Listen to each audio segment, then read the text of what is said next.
Deal with it.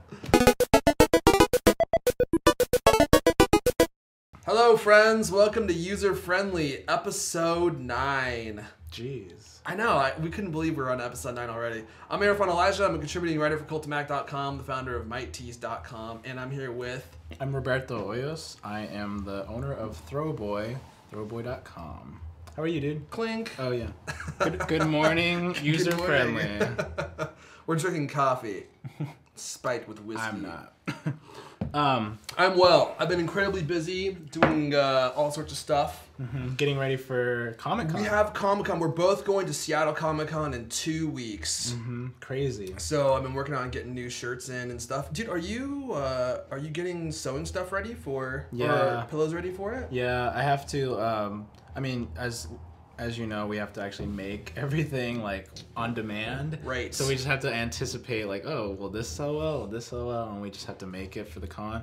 So luckily, my seamstress is awesome, and she can crank out a lot of stuff really on short notice. Right. Because, March has been so busy, you know. Right. Like especially with the Steve Jobs. the ICEO doll. Launched the ICEO and other stuff. But yeah, we're gonna be sharing a booth at Emerald City, and it's gonna be March fun. 30th through April 1st. We still have to like figure out what our booth's gonna look like. We'll probably end up doing that on the Thursday before. Yeah. Well, so yeah, that's been going well. Been a busy month though, huh? Yeah, for me too. Well, hey, happy first tweet day. Yeah, today's the first anniversary of the very first public tweet. We just wanted to like kind of mention that because I don't know. Were you an early Twitter user? No. I probably didn't use Twitter for, I would say, maybe a year or two after it started. People were using it. Oh, so it was pretty late. It was late.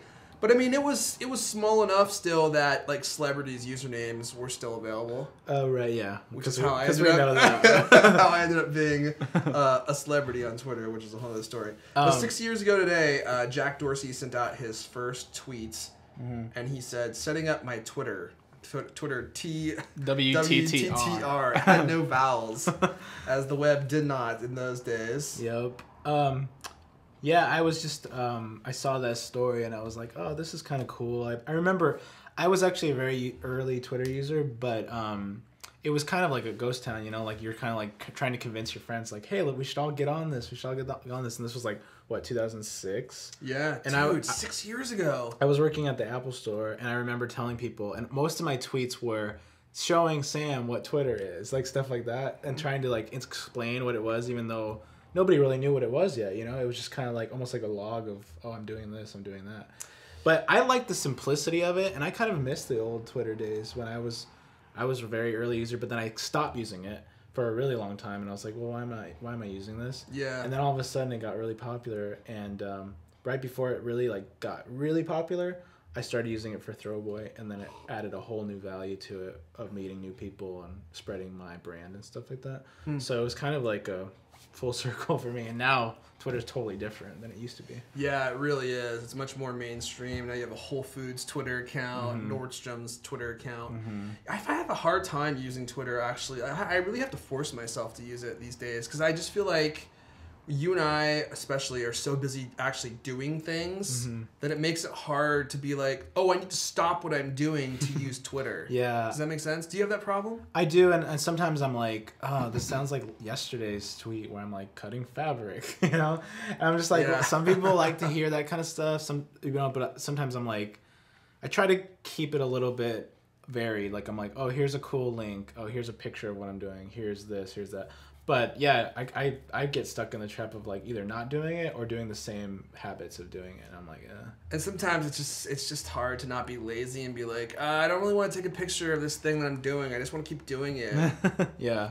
In any case. Luckily, I have a lot of visual things that I do, so I can like, you know. Yeah, it's kinda that's cool. true because you make a lot of your stuff. Like all of our stuff is done on the internet, right? It's like, and then I have printers print things for me, and I have artists working all over the world. It's like it's hard to document that. So anyway, first tweet. Happy Twitter Day. Yeah. So let's move on. Last week we talked about Kevin Rose and the fact that he had closed down. Oink. Oink. Yeah. Thank you. Does that sound good? Yeah, pretty good. And then right after we released the show, we actually found out that the reason they closed down Oink is because Google bought Milk, which is that was Kevin the day Rose. after. Yeah. Was it the day after? Yeah. Which was Kevin Rose's iPhone app production company.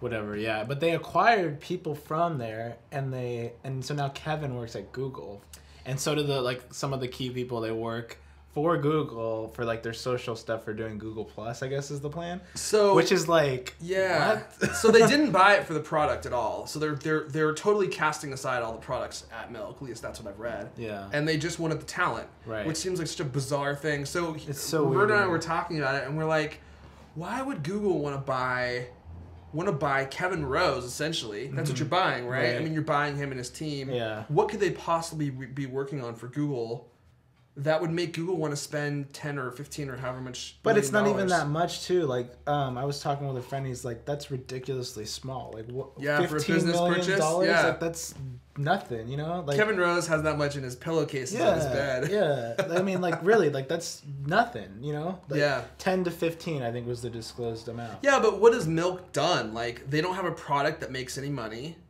But Like, they haven't done anything. I think the bigger question is, why does Kevin Rose want to work for somebody? Why does Kevin Rose, Mr. Entrepreneur, Mr. Startup guy, why does he work? It's like, hey, Jack Dorsey just got a job at Microsoft. Sweet, you know? It's He's like, really gonna beef up their Microsoft Office suite. It's so weird to me. Like, It is. It's weird to me too. And so what are your theories of why this happened? Well, here's what I think. I think Kevin Rose doesn't really know what he wants to do. And he had this really successful company. He got bored with it. He's got a lot of money now. Yeah.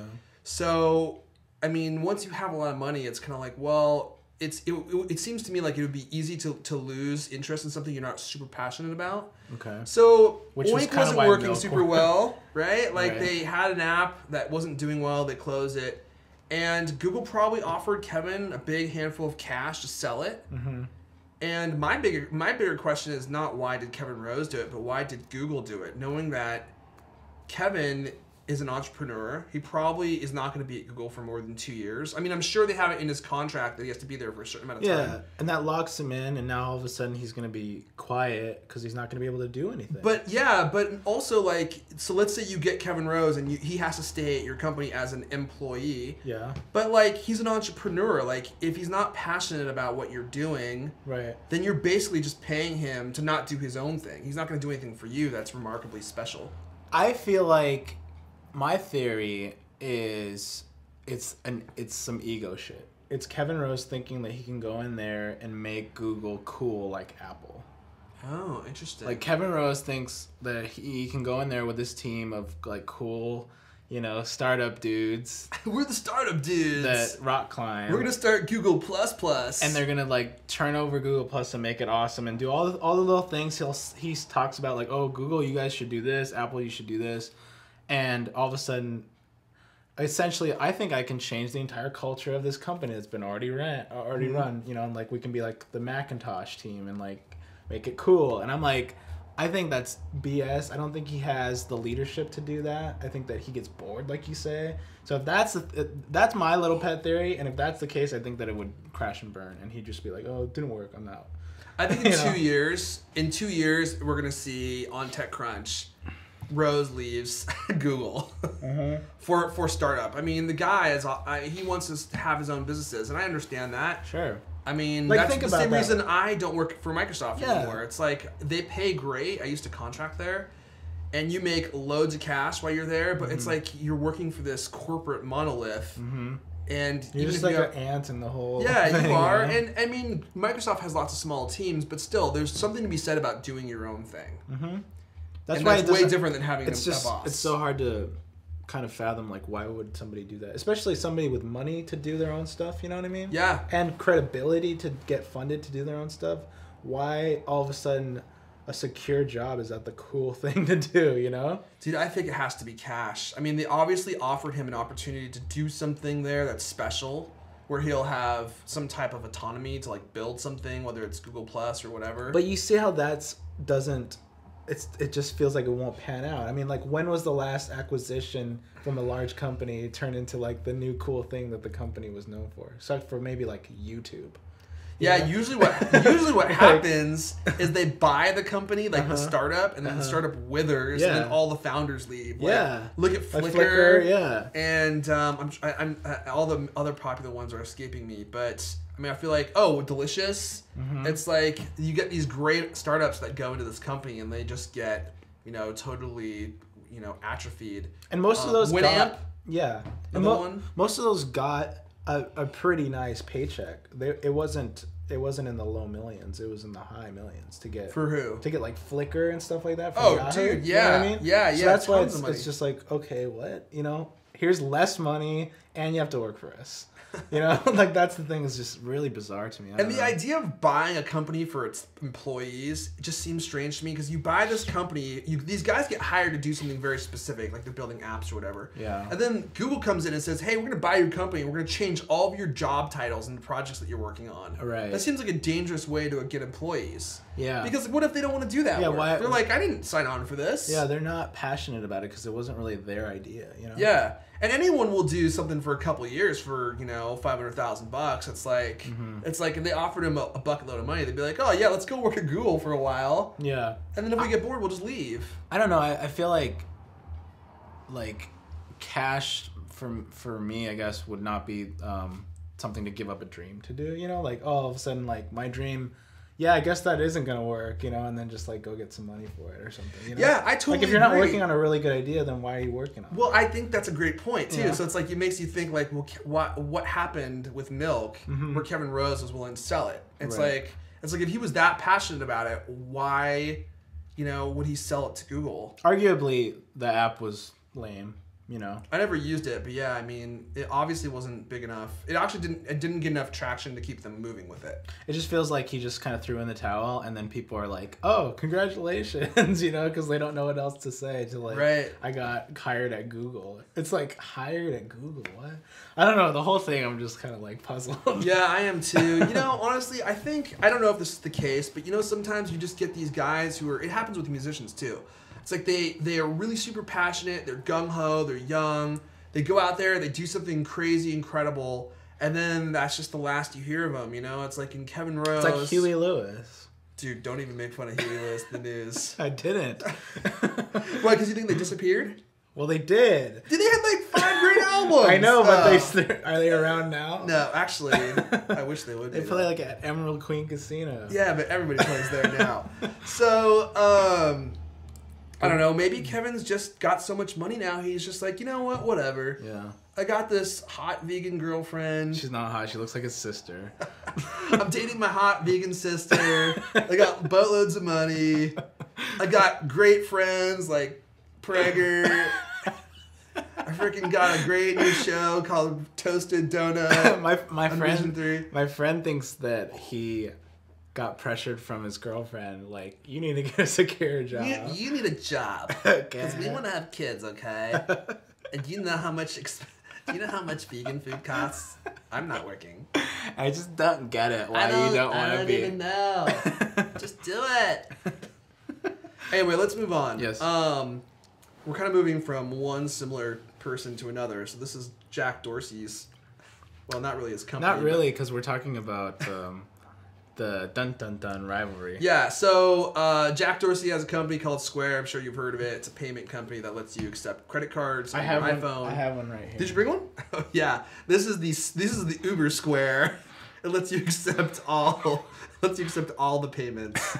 It takes cash too. Yeah. And prints receipts. So this week, PayPal, and we knew this was coming, right? We knew this was coming. PayPal released their own Square competitor called PayPal Here. It's so funny to me because, like, you told me this, and I stumbled onto the article. I thought that you sent it to me, but what I understood was, okay, Square's a little device you plug in, swipe credit cards, takes a fee out of each transaction. The little deal is free, and everybody loves it. We see it all the time when we go out do events. Great, fantastic, and it's really popular for little independent merchants, and also kind of gotten into bigger storefronts and stuff because they use it with an iPad and things like that.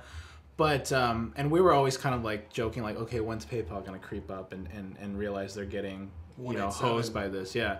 And so he showed me an article, and I don't know what I saw, but what I saw was their solution to combating the Square device was you take a picture of the credit card and then that scanned it. And I don't know where I saw that. Might be another thing that they're doing too. Well, they released two apps that one day. But now they released an actual thing. So they updated the PayPal app, and it's actually a lot better. The new PayPal app is fantastic. It looks like Square. It does look like Square, but Square is great. So they made it look really clean and like have linen, and it's like. And you can actually look at transaction details now, which you couldn't before. So maybe that's what you were thinking about. Better. Well, it's not as good though. I don't think. It's better. It's not as good. It's not as good, but it's also different. Yeah. So and then on the same day they released. Because you can send money and shit. PayPal Here, which is their real Square competitor. So there's an app available in the App Store, which I'll talk about in a minute because it's actually kind of bogus. And then they have the triangular PayPal Here dongle that you plug into your iPhone, and that can you find that picture, please? Yeah, it's right here. So if you guys watch The Office. The Office spoofs the iPad with a pyramid iPad. That's what this makes me think of. It is. Let's not make it look the same. Let's make it a triangle, a pyramid. Yeah. So a few things, just initial impressions. So the dongle that PayPal includes is more securely fastened to the top of your iPhone, so it doesn't slide around. That is something that's an annoyance for me with the Square. I think it is for a lot of people because it spins around and you have to hold it in place while you're running cards. Yeah. So that's one thing. The second thing is they've copied Square in a lot of different areas, but they've also added some features that Square doesn't have, which I think are really cool. So their swipe percentage is what they take when you swipe the card is 2.7%. Square's 2.75. So they just barely undercut them there. You get your funds immediately with PayPal Here. You don't with Square. You get your funds the next day. With PayPal Here, you can actually take a photo of a check, and it will pull the money out of that person's checking account and put it into your PayPal account. Square doesn't do that. And then other than that, that's pretty much they're pretty much all the same. Of course, you can also accept PayPal payments. And does it allow you to like log cash transactions like PayPal does? It does. Yes. So. It's not like I'm that kind of big of a deal. They're copying Square, but they're gonna be a significant competitor. I'm gonna get one of these. I want to get one too. Yeah. Because here's the thing, right? It's like now you can also have everything in your PayPal account in one place. Because we do online sales and we use PayPal as our cart. Right. And so, if we can have every transaction, geez, that's gonna make it a lot easier. I don't have to worry about when I do accounting, like figuring out, okay, which part came from commissions at Square, blah blah blah. I think PayPal or Square should finally step up, put their balls on the table, and make a freaking online PayPal competitor where you can. We've talked about this before too. Yes. Square. Yes. Like have your own back end based on Square checkout. Right. Whatever it's called, Square Checkout. Make that. Square Checkout. I totally agree. Jack Dorsey, I know you're probably watching this, and I would love it if you would do that because that's what Square is really missing. And no one who uses PayPal likes using PayPal. They just use PayPal because it's one of the best options available. It's like YouTube. It's like the only game in town. Yeah, it really is. And PayPal will screw you if you have any problems with them. They charge fees for a ton of stuff. Like if you want to have a virtual terminal, they charge $30 a month. You can run. Go ahead. So you could run credit cards online, via the web. And the thing about it is, I know that they need a competitor. Right. And Square is really the best company that's positioned to compete with PayPal. Oh, yeah. I mean, I would switch from PayPal to Square just for the fact that Square is very design-oriented and their products are so well designed. I know I would enjoy using it more. They have a really good customer service. I've experienced really good customer service from them. PayPal, I mean, what can you say? PayPal's, yeah. You can't even get through to anyone if you actually do have a problem, Yeah. And they always side with the customer, right? So, even if you have a legitimate issue, it doesn't matter. I had a customer who I mailed a package to, and it got their international orders, and I could show that I had shipped it. They complained that they never got it, and PayPal took the money back, including the shipping they paid. Even though I was like, here's the proof that I shipped it, $12. They're just like, boom, gone. Like, they don't care about you at all. Which can add up if you keep having issues with them. Yeah, You know? totally. I mean, PayPal, they just don't protect their sellers at all. Yeah. But anyway, I digress. So I thought this was kind of whack at first, but it looks like a pretty viable solution. And I at least want to try it out. But here's the crazy part. So, and this was really aggravating. So you download the PayPal Here app. Have you downloaded it? You have it. When you open it, all it is. Do you have it? Is this yours? Yeah. Is this yours? Here. Let me show it to you. Okay. Let me open this guy up. So you launch the app, and you're like, oh cool, I'm gonna use PayPal Here, right? No, you're not. Here or there? It's like here or there. Where the heck is it? Everywhere. Oh, here we go. Okay. Oh wait, that's not it. Is it? Oh, there it is. Okay. So that little PayPal Here logo right there. So you launch it. Oh. What'd you have to do? Put in your password? Yeah, so it asks you for a password, which I just put in. Uh-huh. And then what it lets you do is view this web page that says you're almost here. Click this button to learn and join. So you click the button. Uh-huh. And it literally launches. It takes Safari. you out of the app. It takes you into Safari. To and this?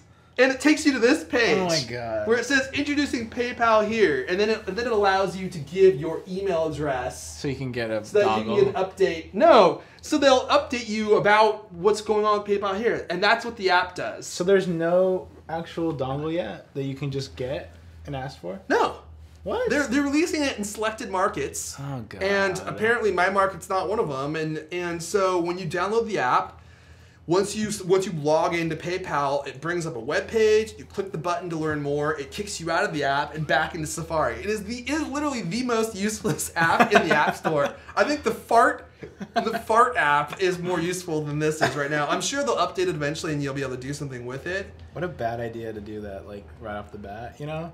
Dude. That's really Yeah, just stupid. don't release it. Just be like, it's coming, but maybe they're trying to like have certain people use it. Well, it was even better when it was better than this when we could download the Square app and just mess around with it, and then it made us want the dongle more. Because remember the dongles were in really short supply back Oh, when dude, we the got them? dongles were selling on eBay for like $70. Really? Yeah.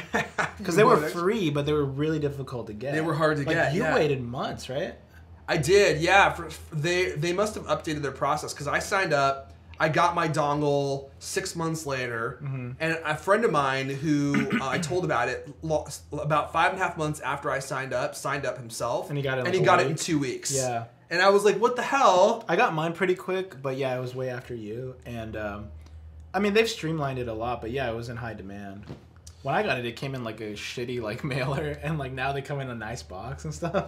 Dude, yeah, they're so well packaged now. I mean, when we first signed up, it was a cluster, man. They There's like a were having fire so many hose. problems. Yeah. Yeah, I mean, they didn't have enough readers. There was like this ridiculous limit on the amount of payments you could take. They had issues with the card reader for a while. Did they really? Yeah, well, like the early ones were this big old cube, and then when the iPhone 4 came out, the metal had an issue with touching the metal on the actual thing. Oh. So people would like put a piece of paper and stab it through it, and then that would eliminate the connectivity between the two things, and then it would work. Huh. So it was weird for a while, but I mean now they're fine. So I feel like PayPal, this company that has tons of cash, could be able to roll something out in a streamlined way instead of Dude, and they compared to a totally startup, you know? You can tell. I mean, look, like the regular PayPal site looks so crappy.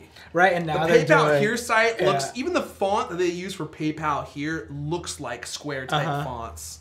It's totally Web 3.0 or whatever you want to call it. It is. And the fact that they're undercutting the percentage by 0.5%. This is what I love about competition, It's so targeted, right? you know? It is. Like, they're totally going after Square. And, you know, for consumers, ultimately, I think it'll be good because now Square is probably going to have to lower their fees, right? Because it's like 2.7%. It's like, oh, they've got us beat there. So, ultimately, I mean, it'll be good for us because now these two companies have to compete for our business. At least it's smart on their part because like PayPal's not traditionally known for doing like these savvy things, but Yeah. I could easily have seen them go, well, we're PayPal, let's charge 3. You know what I mean? Like Yeah, that kind of thing. we'll stick with 3.2, which is Yeah. what they charge on the web. Yeah, well, which see is it? ridiculous, Yeah. right? Because like you should be way more at risk swiping a card than you are taking it on the internet, I would think, but who knows? So anyway, I'm excited about this. I put my name on the Notify Me list. I gotta do that. You should do that, and then when they actually get released, I I'll bet start using it will look different when it comes out. You know, I hope they have an iPad app too. That would be cool. Yeah, and Square just released an updated iPad app, and you said you're going to use that at I am. Comic-Con. So I just got the new iPad and I got the LTE model, and yeah, I'm gonna use it at Comic-Con because you can set up like shelves. So you know, like with the regular Square app, one of the things they need to fix is the fact that you can only put in simple like amounts. So One if at someone a wants to buy time. 4 pillows, you're like, okay, what does 4 pillows cost? Right. Enter the amount, and then the app you have the option of charging sales tax or not. But with I frequently have, you know, I can't do like quick math. dude, me either. And then you gotta Especially- go out of the like the calculator app back and forth. Yeah. So, Especially on the go where someone's staring at you, you're like, oh fuck, I don't want to mess this up. You know? Yeah, you're about to charge their card. I've charged wrong people like, and then had to be like, hey, sorry, let me charge it again. Dude, you know? last Comic-Con, this guy was buying a shirt for $25, and I accidentally entered in 250,000, Ooh. and I swiped his card, and it read it. and it was starting to go, Uh-huh. but luckily the signal access, like the Wi-Fi or whatever we were using, was bad, Oh, so it couldn't God. connect, and I was like, oh my gosh. I just tried to run this guy's card for $250,000. It would have declined, obviously. Yeah. But that's the kind of thing where I'm like, yeah, maybe the iPad app. You know, I just enter a button, I have all the prices set up beforehand, and I'm like, boop, boop, boop. Yeah, so basically Charge. you have shelves and you can say, oh, this is the Lisa t-shirt. And then Yeah, you I want 2 of automatically these, 1 of these. That's cool. That is cool. The That's only thing very cool. I think that it doesn't do that I wish it would do is allow you to be like, okay, they're ordering 3 things, they're going to get a $5 discount or whatever. That would be rad. That would be awesome. Yeah. So, Jack, add that too. What JD. was our last story? I don't even remember. We were going to talk about this fun book. Oh, right. So I was like, dude, what is our last story? This is a great thing to use to wrap up with, too. this is a Hey, let's wrap up with this. with the rap book. Okay, so I got this as a gift, and it's a very fun little coffee table book. You can find this at your local Urban Outfitters, one of your favorite places to shop, I think. Yeah, I love Urban Outfitters. I really do. Because, like, where else are you going to find cool little stuff like this? They actually do sell a lot of cool little things. So this is Understand Rap. Explanations of confusing rap lyrics you and your grandma can understand. So we thought that this would be kind of fun to, I will read a rap verse and Irfan will translate. I'm gonna it. translate in white man language. Yeah, in your most, what's the Thurston Howell voice? Thurston Howell. I don't know if I can do a good Thurston Howell, but I'll try. All right. This is in the section of drugs and alcohol. Okay. Because they have broken down sections. Smoking endo, sipping on gin and juice. Laid back, with my mind on my money. Okay. High quality cannabis imported from the country of Indonesia has been chosen to light and inhale. While there are other varieties of marijuana that may compare to this, the aforementioned strain complements my beverage of choice this evening, alcohol mixed with orange juice. Either in a ratio that I have chosen or that has been purchased pre-mixed in a proportion that is to my liking. I don't know where I got all that from. It adds so much detail and like bizarre shit to this. All right. Give me another one. I'll give you another one. Wait, here, let me do this one. I like how you have some of the corners bent. You got your favorites in there. Yeah, well, I just did it because otherwise there's a lot of people I don't even listen to. So, all right. I'm kind of sticking to the 90s rap here. Okay. Been smooth since days of Underoos. Oh, Underoos. I never experienced any kind of awkward or clumsy moments many individuals suffer through their youth. Rather, I have been able to carry myself with a confidence that has resulted in the handling of the situations with unfaltering ease, ever since I wore a certain brand of children's underpants featuring cartoon, comic, and movie characters. Oh, Underoos. Oh, lovey. Alrighty. Okay, you know this song. Hookahs looking so hard they straight hit the curb. Which artist is this? It's the Warren G. Yeah. He is one of my favorite artists. And the Nathan Dog. And the Nathan Dog. Together again. The driver of a vehicle whose passengers had their eyes fixed on my nice automobile was in such awe of me that she failed to maintain control of her vehicle, and it came in contact with the raised portion of concrete separating the roadway from the sidewalk, resulting in her embarrassment. Brilliant. Well, thank you. G-Dog. Well, thank you for that, Mr. White Man. How I love that rap music. So, what do you think of this book? Dude, I love that book. I'm a little worried that it's probably spent a lot of time in your bathroom and I've been touching it. No, it's been on my coffee table. Okay. Let me just warn you, don't ever touch my iPad. Well, that reminds me, I have some books to give back to you. Oh, yeah. Hey, dude, I don't want those books back, too. Those didn't spend any time in the can. Well, hey, dude, that's it. Yeah, that's that. That was a great ending to the show. Well, I hope that everyone had a good chuckle. Thanks for watching. Erfan, where can we find you on the Yes, so on Twitter, at Erfan, E-R-F like Frank, O-N, or if you're interested in Might Tees, my little Seattle indie brand, go to MIGHTTEES, that's just at Might Tees on Twitter. And what about you? What if I wanted to learn more about one of those ICEO dolls that you have? You, and by you I mean you and you, can go to throwboy.com, where I have geeky pillows and the new brand, or the new product, ICEO. Yeah. And so yeah, Throwboy is my brand. You can go there. You can also follow Throwboy on Twitter at Throwboy. And what else? My personal Twitter is just my full name, ROBERTOHOYOS, Roberto Hoyos. And yeah, you can get User Friendly now on iTunes. So if you want to subscribe to User Friendly, yeah, so subscribe on iTunes to your whatever, to your computer, to your Apple TV. You can see us there. Yeah, and every Wednesday night too, right? We do these every Wednesday. Thursday they'll be available because we do them on Wednesday, but then they get uploaded about Thursday. Yeah, I guess that's true. By the time they actually get uploaded in iTunes, okay, so Thursday. Every Thursday. And then so userfriendlyshow.com.